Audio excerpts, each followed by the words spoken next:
My name is Anthony Brooks. I am the Chief Enrollment Management Officer for Shaw University, and enjoying this opportunity and seeing each of you here on today. During this presentation, I actually have a partner whose flight does not arrive until 1:50. Mr. Ronaldo Brown, you will see him on the agenda. And so if he comes in, I will yield and I'll provide an opportunity for him to present his presentation as well. Because we're talking about understanding geographical yield rates, there are a few philosophies with this, if you will. How many of you have seen the actual session topic itself? But with that, you may notice that there are multiple philosophies to get to a particular yield rate. I'm going to share one with you on today. And also, when he comes in, I'm sure he'll be able to share some insight as well. But we're going to go ahead and get started. I will go through the session topic real quickly, and then that way we'll be clear and follow along. Okay. Because it's a long session description, I wanted to make sure this was shared on today. How many of you have seen the session description? I just want to see by a show of hands. You've seen it? Okay, very well. So what I'll do, I want to share it with each of you, and that way when we walk through this presentation, it will kind of lead to ultimately answering all of the questions as it relates to this description. Again, the topic is understanding geographical yield rates. The utilization of constituent or CRM applications in complex student search campaigns continues to shrink, the market making the college admissions process more challenging and unpredictable. This behavior has left many enrollment management professionals scratching their heads, trying to figure out their approach to growing a healthy enrollment. In many cases, the answer to their problem is right in front of them. Understanding geographical yield rates allows enrollment administrators to identify common characteristics of students who typically enroll at their institution. More importantly, these characteristics can also help to identify qualities of students who excel and those who show high stopout percentages. So, moving forward, what are college and university geographical yield rates? Geographical yield rates are the number of accepted applicants from a geographical area that ultimately decide to attend a college or university. What does geographical yield really mean? Okay? Understanding the previous definition, getting to the meat of what this really means, at its barest, a higher yield rate can mean a more desirable school. For instance, Harvard consistently leads the way in yield rates, sometimes flirting with 80% yields. And the reason why I'm using Harvard, and you'll see throughout my presentation, I'm going to use some of the Ivies. And the reason why I'm using some of the Ivies is because I want to be able to speak with you and have a nice reception on this evening. And I chose not to put some of our yield rates on the slide because I know some things may change. And so I'm going to use the Ivies for the sake of what we're working through. But I think we can get the gist of what this is really all about. But more importantly, a higher yield rate does not necessarily reflect the quality of a school. And that's very important because a lot of times we relate high yield rates with the school being a better institution. That's not always the case. But I will share with you, most Ivies are above 50% yields and some are well above. And you know about thinking about your current yield rates, about where you are. And there are some things we'll talk about today to project what they can be for your institution. However, a second tier may have a relative low yield. Why? Because it's a safety school for some students, and while it's still a top-notch school, it's competing in an elite pool of applicants. So understanding if you're a second institution, you may have a low yield rate, and even moving forward with a third and fourth tier school, you could very well have a high yield rate. And one of the reasons is because it could be a top choice school for a non-elite applicant in its state. So keep in mind, let's just say, for example, if you're in a state with all Ivies and you know how those institutions admit students and what they require students to be admitted, you may not necessarily be an Ivy League institution, but all of the students may have challenges getting in. Let's take, for example, the state of California, where you know you have Proposition 209. Well, you know students who are in the top 10% of their classes have the opportunity to go to those types of institutions. Well, if you're an institution in one of those states and you're not in one of those positions of those institutions, those top tier institutions, you still may have a solid yield rate. So there are ways to increase your yield. It just has more to do with how you're positioned and how an institution is marketed in a lot of cases. I can share with you that schools that offer affordable tuition or generous aid packages can also see higher yield rates. And I know we've talked about in some of the other meetings how packaging has a huge impact on your yield rates. The odds, very quickly. The higher the yield rate, the fewer the applicants a school needs to accept.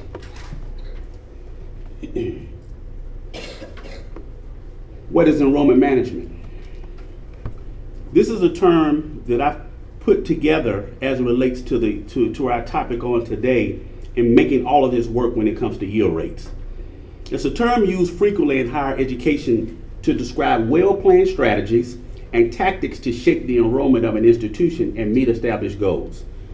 It functions as an organizational concept and a systematic set of activities designed to enable educational institutions to exert more influence over their student enrollments. I want to put emphasis on exert more influence, because the reason why I'm sharing this definition with you is because the definition is in and of itself, we pretty much know what that means.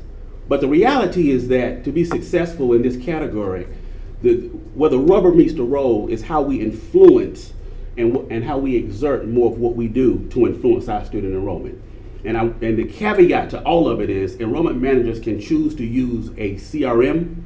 A lot of us use the term either constituent relationship management or customer relationship management to drive enrollment management. However, it takes more than just an effective CRM to increase yield rates. How many of you all have CRMs at your institutions by a show of hands? Or just a few? For those of the institutions who do not have CRMs, and note your peer institutions that have them, do you feel as though it's something that would help you with your yield rates? You do? Okay. And so this is what I'm going to spend a little bit of time talking about today, because I think it's important to understand what they're about, but also understand that they're not always the magic bullet.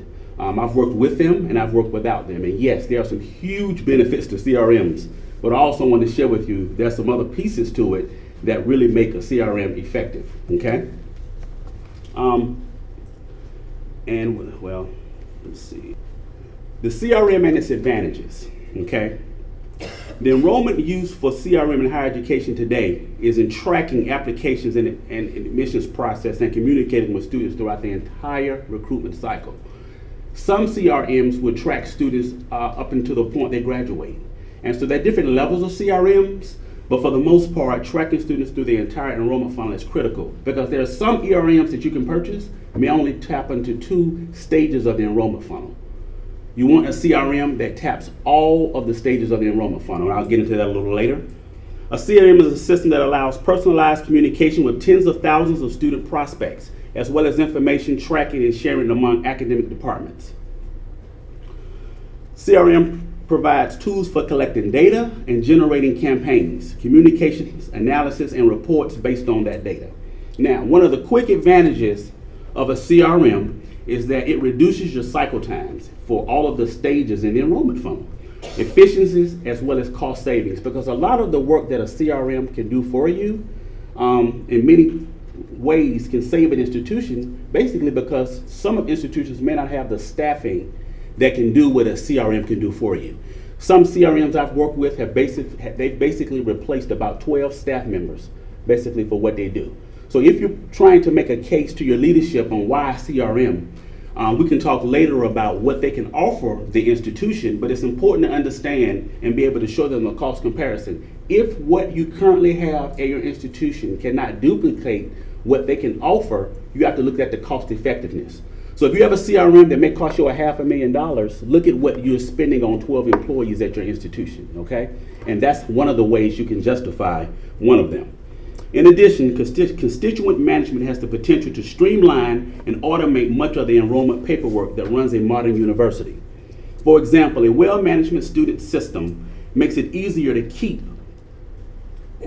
track of who has applied to the school, systematically advance their application, and automatically coordinate with housing, financial aid, scholarships, and other related programs. And for most schools, this can represent a major cost savings in time and effort. And so I wanted to share that information with you. The 7 CRM trends, I'm going to move quickly through this, but I still think it's important enough to know what trends are out there for CRMs, because they don't all do the same thing. There are some CRMs, like I said earlier, that will work with a few stages, but there are others who will work with the entire enrollment cycle. The first one is a cloud-based solution. I really like the cloud-based solutions because while you're here at the conference, you can literally log in and look at the data. So cloud-based solutions is something that you really want to consider if you're looking at a CRM. Mobility. The mobility type is also great. It gives staff members greater flexibility to interact with students and recruiters armed with mobile devices. For example, they can make changes in the field that might have immediate repercussions for potential students. There are certain things you can do. You can send communications to students and families from your CRM if they have a particular app. Predictive analysis. This is what I love. For your presidents, they really love the predictive analysis because you can look at, let's say, 50,000 inquiries or let's say 3,000 deposits and have a snapshot for each category for those deposits. For example, you can say, how many of my deposits are coming from California? You know, how many of them are coming from down the road? How many of them were just recently admitted and decided to deposit that very same week? Things like that are great. It also helps you with sending your president information from a dashboard perspective. Presidents like to be able to click and see data. They hate waiting for days or hours for reports. So if you can look at some of your predictive analytics, this is something that you want to make sure a CRM can really do. And your personalized contact, that's self-explanatory in my case, because if your CRM can't offer personalized contact, it's a waste of money. The other three very quickly are integration. Data is the corner of RAM when it comes to effective CRM. The more better.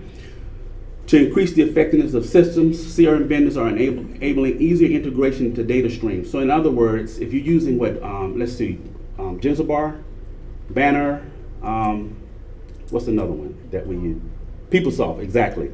It's very important that you have a system that can do that. But here again, these are just a few trends, and by all means, it really needs to be user-friendly. And social media. I've seen a few expensive CRMs, about $500,000 worth, basically for a year's worth of service, and some don't even offer a social media component. My recommendation is you get that, even if it's an extra charge.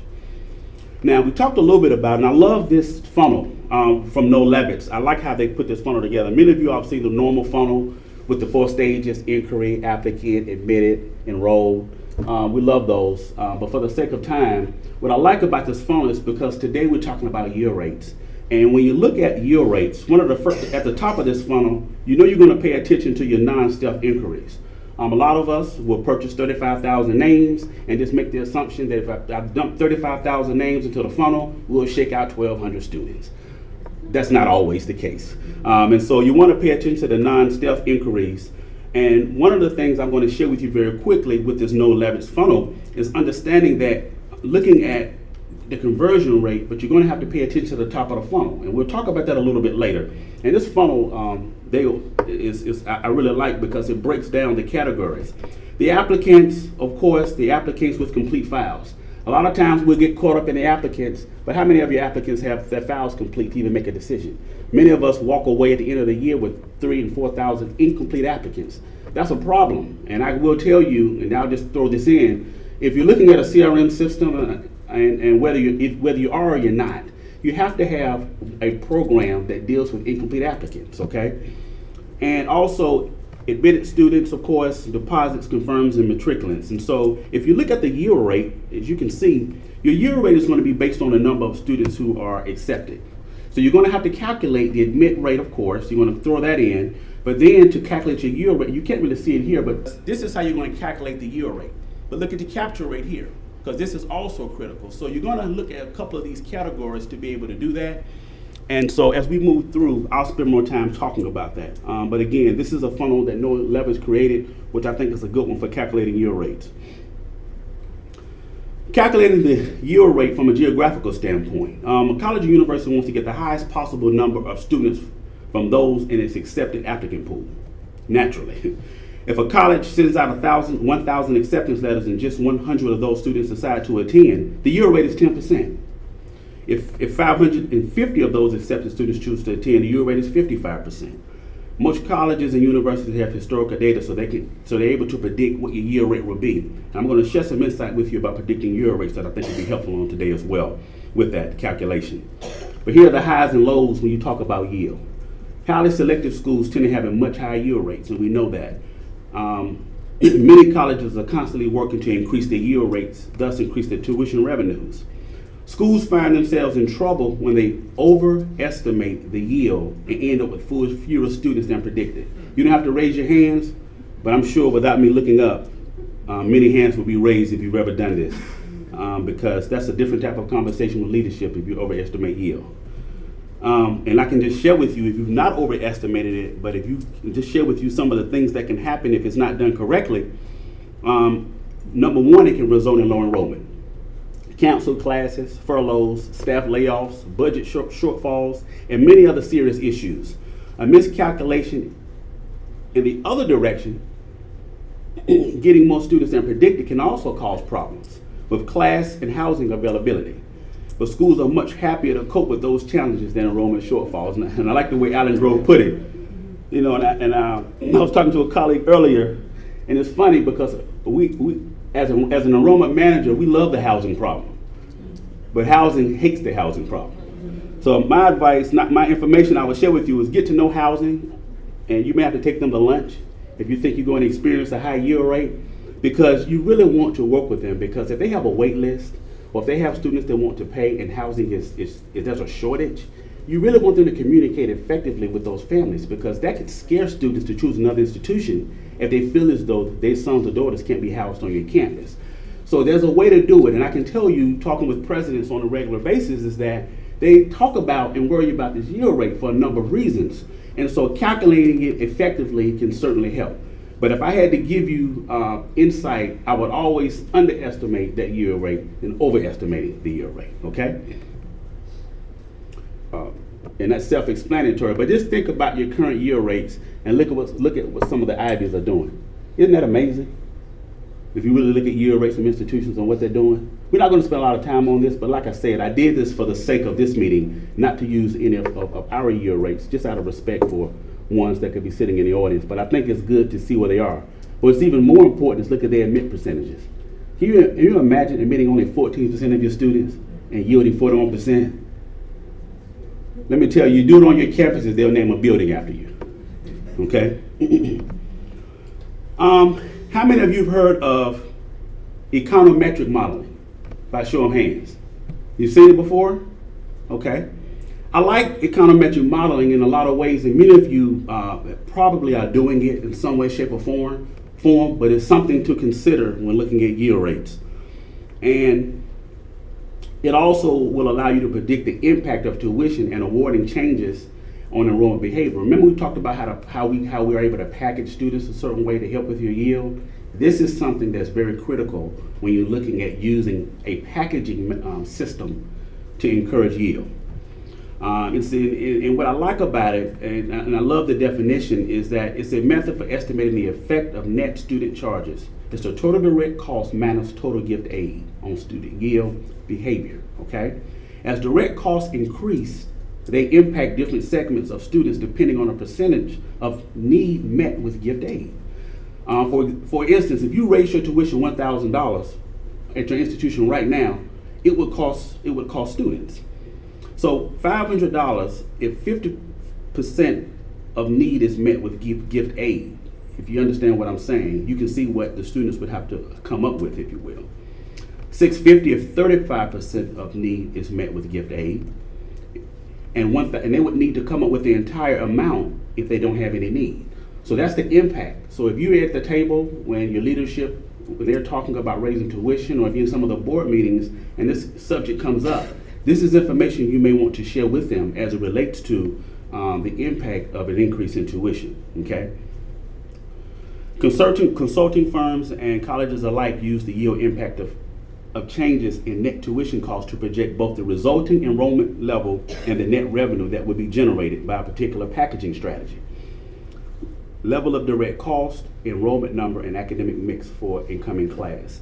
I like the way Noel Levitt has broken this down, because it gives you insight into calculating it and how to utilize it for coming up with your yield at your institution.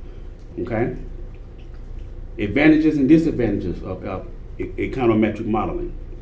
It's not a magic bullet for enrollment, and there are other factors that impact student enrollment beyond the net price for attending. For instance, the perception of quality, how students value a degree from your institution, could have a much bigger impact than any other changes in pricing strategies. And I like that definition as well. One of the things I would share with you is that everything that we do at our institutions, think about whether our customer services at the optimal level, whether people are not returning phone calls.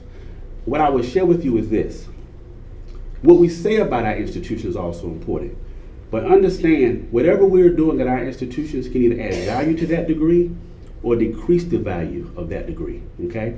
So a lot of times we may have conversations, with alums and different things may happen, but keep in mind, the more positive you are about your institution has a huge impact on your yield rate, even when you're looking at econometric modeling, okay? Identifying qualities of students in geographical area who excel and show high stop-out percentages. Now, when putting together a calculation for yield rates, one of the things you want to make sure is that you use all of these variables to come up with your ultimate yield rate. Number one, you want to look at the academic profile of the students in that particular area. That's very important, okay? Because there are some students who have the ability to not only come to your institution, but there are some who are able to get admitted but may not have the ability to graduate. Okay, soon, 4 years, 5, 6 years, it just depends. But that's important. You have to look at the attrition rate of students in a particular area. That's also important. Look at the demographic profile. So for example, if you all have a distance education program and those students are non-traditional working adults, they may stop out more frequently. So you have to keep all those things in mind. So that's also just as critical, depending on your programs. Your completion rates of students that you've admitted in a particular area, or just in general. So I like to do it a couple of ways, because I don't want us to get too caught up in geographical part of yield. So I want you to look at it from a standpoint of, let's just look at your population of students going through your funnel, and you look at the yield in and of itself. You still want to use these categories. You could also drill deeper and move it to the geographical aspect, but looking at these types of categories are going to definitely help you. Look at your completion rate of the students that you've admitted. And I would say do it between a 3 and 5 year, over the past 3 or 5 years. You want to look at, I typically use a 5-year trend analysis when I'm looking at this type of data. Some people use historical data. Even with my enrollment reports, I have 3 years of data. Because sometimes, let's say last year could have been a fluke. Last year they could have done something or had a budget to have a CRM. Maybe this year they don't. So certain things you want to keep in mind, but these are the categories. So if you want to design a spreadsheet and start putting yield rates together, make sure that you use these types of categories and start putting the numbers here to start calculating your yield rate. Of course, retention rates, your graduation rates, your drop and stop outs. That's very critical. And last but certainly not least, the persistence rates, okay? We talk a lot about retention from freshman or sophomore year, but let me tell you, those persistence rates have a huge impact on graduation, okay? Calculating actual yield and the common characteristics of students who typically enroll. Again, you want to use 3 to 5 years, extremely important, especially with the fluctuations. And many of you, I don't know, how many of you all have been in the institution more than 3 years? Show of hands. Less than 3 years. You see? So if you stop at 3 years or you want to go back as far as possible, if you can get close to your data person, I will go back a little further, but you're pretty safe to stay within 5 years. We talked about those categories, but again, if you're setting up a spreadsheet, you want to look at your enrollment report, and here are the variables on your enrollment report that can help you calculate yield. So if you could visualize having your enrollment report, so you're at the top, you're going to have the number of, let's say, the number of applications at the very top of the funnel. So now I wish I had a clicker because I could go back to that no levels funnel. But remember, in the very top we had the applicants, and then not the very top, but the second stage. In the third stage, remember, it was the application complete rate. So that's important because that number is important with calculating actual yield. Because a lot of times what I've seen institutions do is they'll run into the president's office and say, look, we're up 80% with applications. And I'm like, so what? To me, an application is like an inquiry card. Most students can fill them out for free, correct? So if you can fill them out for free, I'm not jumping up and down with the high application number. So I'm just not, I never have. And so I wouldn't use that term and run to the hills with a high application number. You want to spend time looking at the completion rate, okay? If that completion rate is not high, my recommendation is that you work on a strategy. If you don't have a CRM that works to improve your completion rate, because if you improve your completion rate, you're going to improve your admit rate, which is going to feed into your yield, okay? If you get a company or looking at a company that cannot help you with the application completion rate, that's a problem, okay? It doesn't matter how expensive it is. If they can't do that, it's a waste of money. So you want to make sure that part is there. Now, with the admit rate, that's important because the admit rate is going to help you because you want to make sure that you are moving in a positive direction with your admit rate, with the exception if your president has asked you to increase your academic profile. So if you're increasing your academic profile, your admit rate may go down a little bit if you haven't changed your recruiting strategy in different areas. Most of you know that. And so just keep that in mind. The number of admitted applicants, okay? That's how you're going to calculate your yield. And with that understanding, what I would spend a lot of emphasis on are these first two categories because that's going to impact the number of admitted applicants. If you can do that and increase your number of applicants, you can improve your yield rate, okay? Then of course, with the number of enrolled and then your admissions yield. These are the categories I highly recommend calculating yield you use on a spreadsheet when you put your numbers together to calculate it. So with these 5 categories, it will put you in a great position to calculate yield. If you skip any of these stages, it's going to be a little bit more difficult. It's going to be harder to really pinpoint a particular yield. I use each one of them to calculate the ultimate yield. And what happens when you use these particular variables is most likely outcome for all aforementioned categories. That's how you're able to project by using these variables, okay?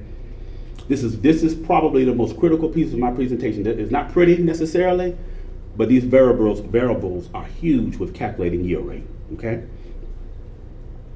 Any questions about this particular area here?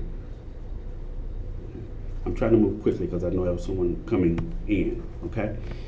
One of the things, I will share this, and I don't even want to use a microphone with this one because I think it's very important. Please keep in mind when you're putting together an enrollment management program and you're looking to calculate yield, that if you're leading these areas and you're even working with your leadership, the leadership component of what I'm talking of this particular category is huge. You have to have this piece in place, and more than anyone on your campus, you are the experts on your campus for enrollment. So if anyone is walking around wondering what the class is going to look like, what are we doing, instead of how are you, they say, what do your numbers look like? Are we going to make our class? Are you going to lunch? Who signed off on your vacation, right? Getting calls 2 or 3 o'clock in the morning, the text blowing up. Come on, we've all been through it. This is my 20th year in the business. And so I've worked at 4 institutions. I've consulted for 1. I can tell you we've all been through it. But I can tell you, you have to take the leadership role on your campus for enrollment, okay? Regardless of if you have a very strong president, they look to you to guide them in this particular area, okay? When they think about calling consultants, when they think about, okay, who do I need to call to come up with this? You're that person, okay? So you have to be available. That's why we have to spend a lot of time on our data. And again, I would spend more time with the other slides if my partner, because I don't want to, when my partner comes in, I want him to have an opportunity to do his presentation as well. So that's why I move very quickly through my slides. But I'm going to start with that because I'm going to preach to you about leadership, but understanding you are the person on your campus. And then teamwork. You have to rally the troops. You have to stay engaged. You have to listen. And let me just be honest with you. I've heard presidents say over my 20 years, Mr. Brooks, please don't bring me any bad news. They want good news about enrollment. Am I correct? Right? And you like to give good news. Make sure you pay attention to the teamwork in your shops. Listen to anything that may not be in place. You know, sometimes people will call and say, I had a parent that was irate. That's okay. You want to foster your team to share with you what's not working right. Because let me tell you, with the previous categories that I talked about, if that teamwork is not there with your teams, they're going to impact all of these categories. And at the end of the day, when the president says, what will my class look like? You have to tell them the year rate. So if these things are not in place, it's going to be a challenge. If the teamwork is not there and you're not guiding that, it's going to be a problem. But I can tell you, with leadership and the teamwork, you set up a perfect formula for success, okay? And I will stop there again, because if he comes in, he'll be able to come in and do his part of it. But if not, it gives us an opportunity to dialogue and ask questions and those types of things about looking at yield, what it's about, and just dialoguing about the whole enrollment management paradigm, if you will, okay? So it's basically our presentations, we were supposed to do 2 in 1 hour. So that's why I kind of cut it short. So at this time, are there any questions about anything or any slides you want me to go back through and let you take a look at? Or what are some of your thoughts about some of the things we've talked about? Or what can I do or share with you that can help or impart with you that can help you with what you're doing? First, will this presentation be available to us? I believe it will. If I'm not mistaken, I believe it will. Okay. Any question about anything? Yes, sir. You mentioned that you don't get excited about applicants. Mm-hmm. Not that you, I understand what you're saying, but have you, I guess this is maybe a best practices question. Mm-hmm. How do you really work that applicant? Because they're no longer in inquiry. Mm-hmm. So they've actually made a bigger step into asking more about your business. Mm-hmm. So pulling them further down the funnel, Sure. where do you find success with that that inquiry that's now happening? I tell you, what I typically do, and many of you may do this, and I'll go back. Let me tell you, the enrollment funnel is your friend. And let me tell you what I mean by that. Okay. To your question, to be successful with getting this done and ensuring a strong yield rate, from an applicant perspective, is that when you use your recruitment strategies to garner inquiries and applicants, you want to make sure that you're communicating at each stage of the funnel, okay? So you have, one of the things that I like to always share is that you have to have a different set of strategies for each stage of your recruitment funnel. The way that you recruit and talk to an inquiry is not the way you recruit and talk to an applicant. So at each stage, you have to change your strategies. So in a lot of cases, and let me just share this with you real quick and to finish answer your question. How many contacts does it take to close on a student? Touches, if you will. I'm just gonna throw it out. How many touches does it take to close on a student? You meet a student at a college fair, you get his inquiry in, and for that student to say, yes, I'm coming to your school in August, how many touches would it take to do that? Any number? At least 15. He said 15? 25? Okay, let me share with you real quickly. A few years ago, and I know I sound like I'm a Noah Levis proponent, but about 8 years ago, I was with an institution and they brought Noah Levis in. And some of the tools that they use are really good. But what I will share is with you. I was at one of their conferences years ago, and they gave the institution with the highest number of contacts an award. The institution that won that award was Purdue University. Okay? They had, and I'm answering your question, sir, they had 48 contacts with an inquiry. Now, you following me? How many of you can count 48 touches with your whole enrollment funnel? You see my point? That's how you drive that. And so for me, that's one of the things that is very important, that you look at those touches. So 48 times with an inquiry. Now, you imagine when they get to this stage here, how many times they've contacted that one student. And so you look at Purdue and say, oh, they're great, what are they doing? You have to change and increase and ensure that your strategies are designed for each stage of that funnel. So I'm not excited with an applicant pool because you all have the same applicants I have. Okay? So the students that apply to Shaw University and your institution, they probably apply to your institution. So I have to do something a little different than you're doing to ensure that they move through my funnel and they show up on my campus. And so the same thing with that. So because I know every one of you are communicating with those students, my strategies have to be a little different to ultimately get them to do what? To increase my yield in my institution. So this is the strategies per stage, okay? Yes, ma'am. So a follow-up to that would be, how many do you think is the ideal staffing for an admissions office? Ooh.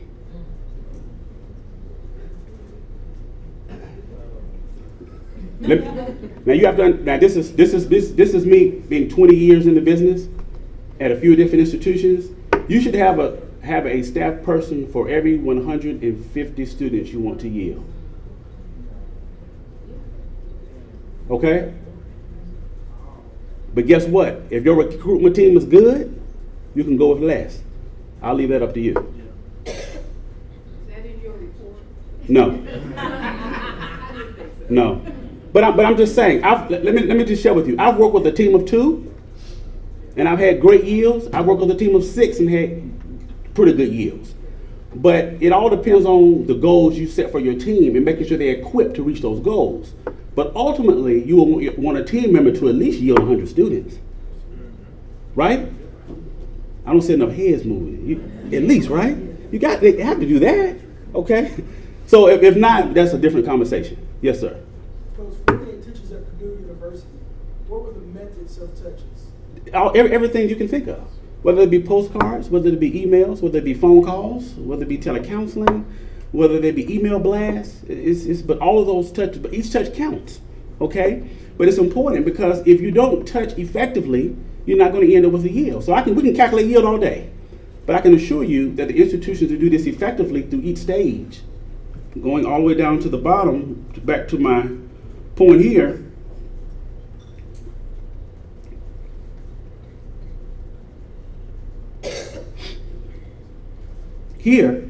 it's important because what we're talking about now, those touches impact your completion rate. Guess what? If I don't touch you now, see, it's not just the touch, it's your effectiveness of your touch. Okay? Right. So I don't just want you just to throw up a lot of postcards out there and think, you told me 48 touches.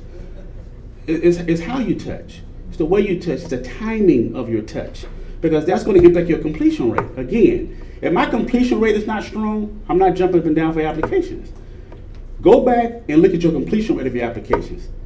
Then you can jump up and down because now you're working with something. Now you're working with an applicant who you ultimately can possibly make a decision on and ultimately seeing your yield. But if you don't start that high up in your funnel, then you're working with the yield for what? And again, you have to do this for 5 years. That's what'll help, if you will. Okay? Outstanding question. Yes, ma'am. So, Now let me just that 150 per counselor that's a minimum. I just want to make that clear. So I'm not saying 400 students, 4 counselors. right. That's not what I mean. That's at a minimum. Okay? Because you all get it. You get it. Yes, ma'am. For the average school, that is a UNCF school, do you have any data on how financial aid, the awarding, the successful awarding, and actual enrollment for students, what impact that has on our applicants? For our schools, it's huge. It's huge. And I will share with you, we're already tuition driven. And with that, your population. And so we talked about the demographics earlier. Okay, thank you. We talked about the demographics earlier. You have to look at the profile of your applicant pool, your inquiry pool. College Board, it's different information, but College Board uses something called EPS data. It gives you the income level of students in a particular area. That's important because that may tell you how much your discount rate needs to be, or it may share with you, do you have enough scholarships? It's just certain things, but I can tell you at our institutions that financial aid package and how that impacts is huge because many of our students can't do it without the help. And so without that package being there, you're going to have a challenge there. Okay? Great question though, really, really is, but that's huge. I saw a hand over here. Then, okay. Any other questions about anything else? So I want to make sure that I've shared the type of information that can help you. So are there any questions on how to calculate yield? Because I want to make sure that if there are any outstanding questions with this whole yield piece, that we at least cover those things. And the piece on the geographical piece is that this understanding there are certain characteristics for certain geographical reasons, okay? If you're recruiting in Trinidad, how many of you have recruited in Trinidad before? If you ever recruited in Trinidad, I can promise you, every presidential scholarship that you offer, they're going to get it. And you don't have to worry about, what do you call that? How do you continue? How you maintain your scholarship each year? The renewal rate is going to be high, okay? And so when you look at geographical areas, there are going to be some areas that are going to give you a good yield, but understanding there are certain things to attract those types of students because they're going to be offered a lot from other places as well. So take all those things into account when you're looking at the geographical area for generating a yield, because that's important. Okay? Yes, sir. You have a question.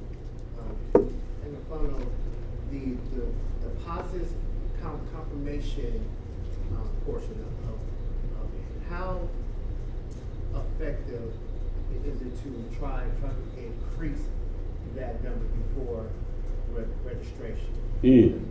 My institution, kind of hard to get the housing deposits in at a timely rate, timely manner. You know, they want to come move in from the dorm with their $50, whatever it is. Right. So, how effective does does the increase, does any increase in that portion of the funnel ultimately increase students who ultimately enroll in your institution? It does. It does. It definitely does. It's one of the best indicators, to be honest with you. And how do you increase it? So are you saying? Okay. One of the things you have to look at, he spoke about the three to 5 years data. And you have to start looking at, okay, what has my meltdown been throughout those categories and throughout those data. When you look at the data like last year, what percentage of students paid that did not show? You have to keep that, and at what point in the year did that occur? Yes. To happen? So you might say, I'm looking for 600, or I want 400. But when you notice throughout the years, you have been having a 20% meltdown. You have to increase that number, try to get to that number. Set a goal to when you achieve that number. So at least you don't have people walking in August and saying, I want to pay. Right. So you might say, my goal is going to be the end of July, for example. And what number am I going to get? So a lot of things has to do with how do you drive past there to help you make that projection. Right. Didn't mean to. No. This is Dr. DeRay. He's a former colleague of mine. We worked together at a former institution, and he knows his business. I would definitely say that. And thank you, Dr. Durant, for that information. I will share this with you. I know at the institution that Dr. Durant is at, I know how he drives his strategies for that. I can share with you that to answer that question, I don't know, does your housing area at your institution do any other driving Yes. for getting housing deposits? Yes. They do? Yes, they do. Especially with new students, they try to contact them as soon as they inquire about housing. You know, they try to hit them, but we don't get the deposit until it's closer to registration. And I'm not saying you're not doing this. Thank you. My suggestion would be is for you to help drive that from your unit. Although that unit may not report to you, I would suggest that you help drive the deposits along with the housing deposits from your efforts in your shop. Okay? Because the individuals that you have in your shop you've probably trained and put them in a position to be able to go out, market the institution, do certain things.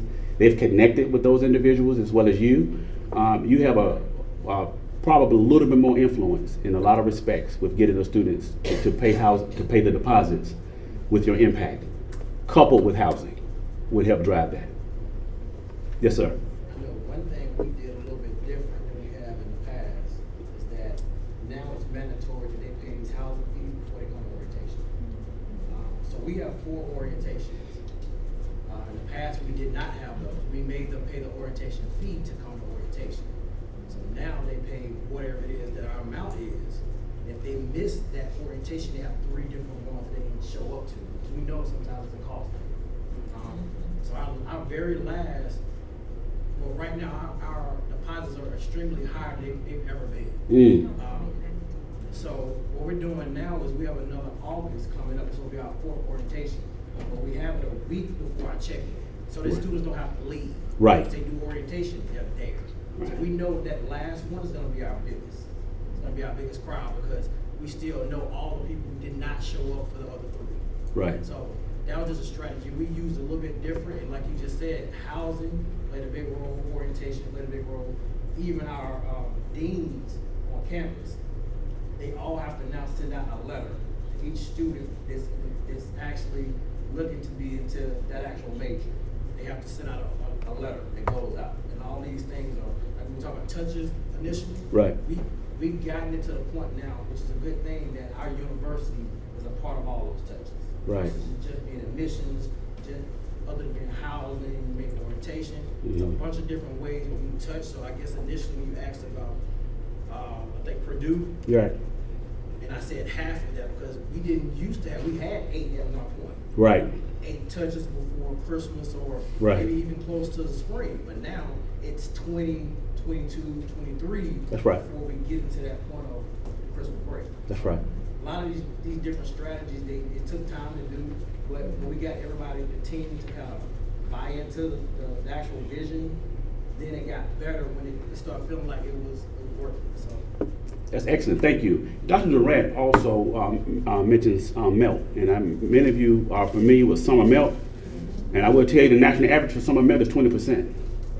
So I would also calculate, understanding that if you used to a 20% melt or 30 or 40% melt, and that's from deposits. Some institutions don't require a paid deposit. Sometimes it's only a verbal commitment in some respects, okay?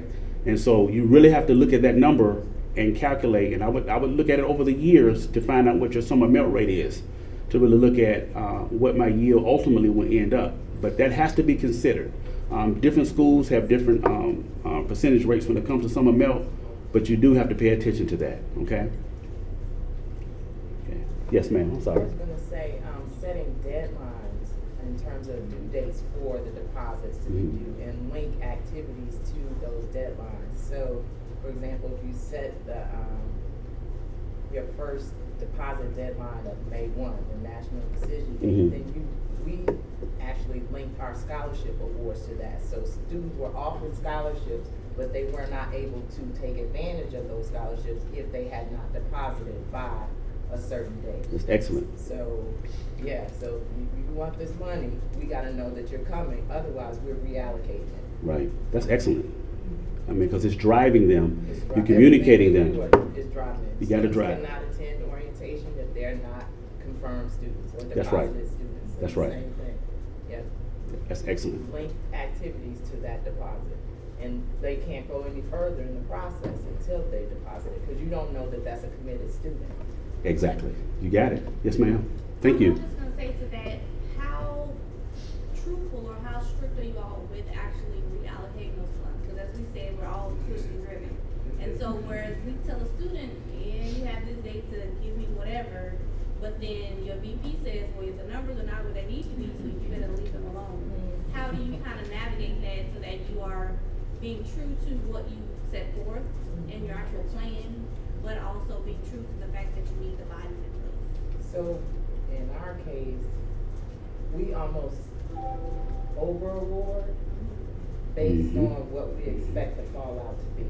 So if we've got a certain budget, we know we can go over that budget by, using our data, 20 or 30%, we can over award, recognizing that there's gonna be fallout. So as soon as the student does not commit or doesn't pay by a date, that student is contacted to determine whether or not they actually, if they miss the date, do they intend to come? And once they let us know that they're not coming, we immediately reallocate it. So, yeah, so, I mean, it's a game that you gotta manage, and you gotta manage it very closely, obviously, when you're talking about scholarship funds, because if everybody we awarded actually showed up, we'd have a problem. But, we'd have a real problem, but actually we might have a good problem. But in the same, from the housing side, if everybody shows up, because I'm over accepting based on, you know, the summer melt expectations, but I'm working very closely with housing to make sure we've got some contingency plans if everybody shows up. Because that's what my president says, Lori, what happens if everybody shows up? Right. Well, did you say I get my name on the building? I don't know, but you know, but that's a good problem, but it is one that you need to prepare for. Right. Right. I think that I'm in a unique position because both financial aid admission and housing report to me. So I'm unique in the fact that when I look at my pay list versus my award list, and I've already said to my financial aid director to over award, I might have about 200 students here that she has awarded because the FAFSA is here, but I might have 400 or something payment. Given the deadline, I have said now, you need to go back in, and you need to remove that resources, get my budget back in order, and start looking at the late payers now. Now, if you come in for my ERD and you short, as I said to my admission person, look at whether you make a contribution to make a commitment to the university, and if not, I want your classes to be removed from the system. And everything that we have given you removed from the system unless you make the deposit that we want on this certain day. So I think it's hardball you have to play because people playing you as well. And you have to sit with everyone 3 hours of the night with the uninterrupted telephone calls that you're going to get to work through those particulars. Because all of us are tuition-driven institution and we need the numbers. Otherwise, the business office will be beating down the head to say, why did you not bring the numbers in? And as Mr. Brooks said, you start following, you start salary being cut, especially if you got a raise and have to take it back. Exactly. Sometimes those things don't work well. So again, it's hard work. It's very, very hard work. But I think if you over award, but you manage it within a time frame, then you'll come back in sync with what the budget is. Excellent point. Excellent point. Okay. I think that's my time. Thank you all so very much. It's been an absolute pleasure speaking with you on today, and thank you for allowing me to present to you on this afternoon. Thank you.